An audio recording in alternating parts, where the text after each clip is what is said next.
Amina Pogu. We have girls like Lugwa Abuga. We have girls like Saratu Ayuba. And there are so many more. Only 11% have been brought back.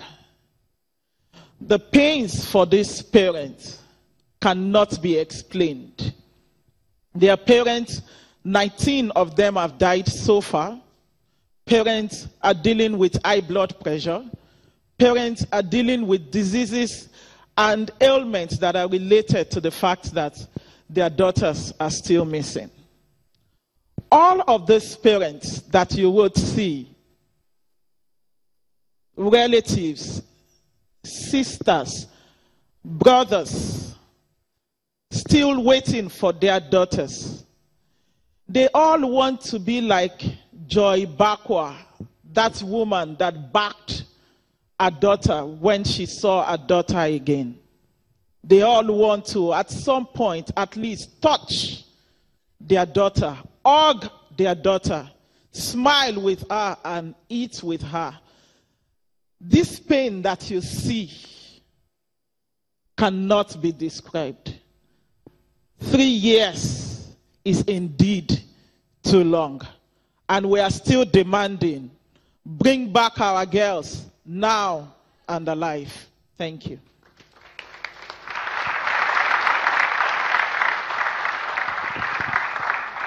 Thank you so much, Buki. Next on the event, the Bring Back Our Girls movement, we all know, started as a result of the Chibok girls who were taken away in captivity. But 3 years, over the course of 3 years of demanding that these girls be returned, quite a number of things have also come to the fore in terms of the girl child. And they've extended their advocacy to that as well. To talk about some of the other advocacies that have had to include in their campaign and their call and the return for the Chibok girls, I now invite Ms. Maureen Kabrick to come and talk about the advocacy of the Bring Back Our Girls movement. Good afternoon, everyone, members of the Diplomatic Corps, Your Excellencies, and our first annual lecturer, ably representing your dad, His Royal Highness Muhammad Sanusi II. We welcome you, Ms. Shahida. We are so happy to have you here in our midst. And I'm here to just, before I go on, I just want to give us a quote from Martin Luther King, who says, "In the end, we will not only remember the voices of our friends, the voices of our enemies, but the silence of our friends." The nation states, Nigeria, and the world has been very silent over the issue of our Chibok girls. It is time the world shows that we cannot allow a bunch of terrorists to take our children away from us. For 3 years today, we moved on with our lives where other people's lives have stopped. Today, we must say no. We must not be silent, because in the end, the Chibok girls will remember only your silence. Your voices need to be raised, because every life must matter. Amongst us today is Mrs. Rebecca Samuel, is Mrs. Esther Yakubu. We all watched the video, the plea for rescue video, which was aired by CNN, that had Maida Yakubu in it.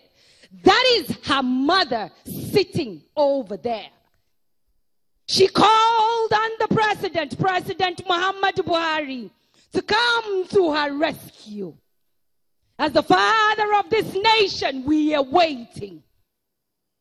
3 years is too long for little children to be away from homes. Imagine you being taken away from your homes for 3 years. Imagine not seeing your daughters for 3 years. Imagine not seeing your sons for 3 years.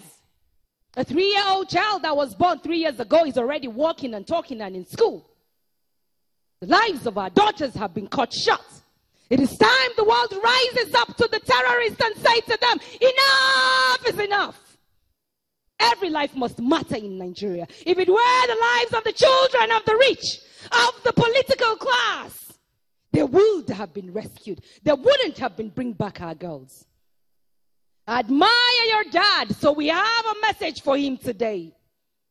He is representing an institution today that we need to hear his voice louder than ever before. I am glad you are here because you are a symbol for that girl child that would look up to you and say, if she can, yes, I can. So today I stand and I am speaking for the likes of Miss Ese Oruru, Habiba, who is still in captivity in Katsina. We have a message for your dad. The traditional council in Katsina is keeping Habiba as alleged in the media. It is time we allow girls to be girls. It is time we allow girls to go to school. It is time we allow girls to live their dreams. If I didn't go to school, I wouldn't be able to stand here. So the Bring Back Our Girls group just doesn't advocate only for the Chibok girls. We advocate, as Aisha Yasufu will say, for the nameless, the voiceless, the faceless, the IDPs, our heroes, the soldiers, their wives, their children that they have left behind. It is time to stop the greed and the pillaging of our wealth in this nation. It is time this nation rises up and takes its rightful position in the world. Where are your voices when injustice is happening? Where are your voices when people are calling out to you for help? Where are your voices? We need it. Because in the end, we would remember only the silence of our friends. Those people who pretend to be our friends, but they are not. Injustice to one is injustice to all.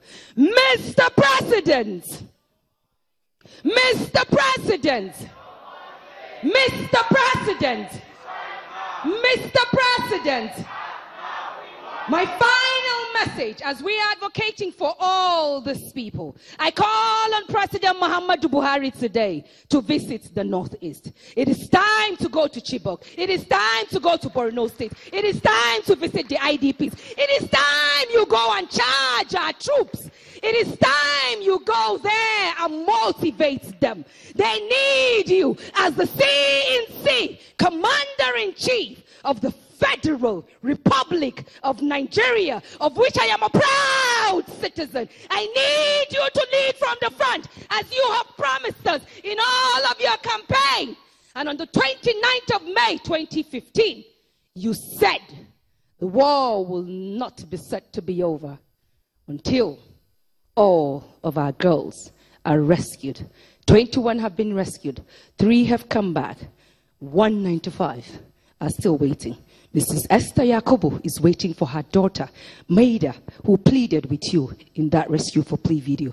Mrs. Rebecca Samuel is waiting for her daughter. They need their daughters back. We would continue to advocate, and we need you all. I charge you, I charge you, I charge you, I charge you. Everyone in here, everybody listening, everybody watching. Time to lend your voice against injustice. Thank you very much.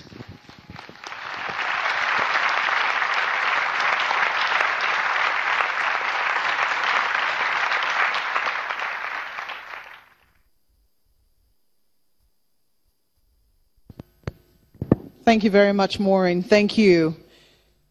Quickly to the next item on our event list. I'm going to invite once again this indefatigable woman. It's a mouthful, but hey, she's a handful. Auntie Obi, please, kindly do us the honors.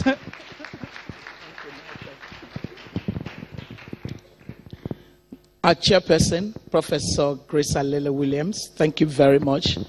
I could just say you couldn't get out of the topic because, indeed, that's the way it feels to all of us whenever we start speaking about the conditions of our girls in particular. But we know that, in general, this is a symbol of what should be fixed especially in the Northeast, especially with the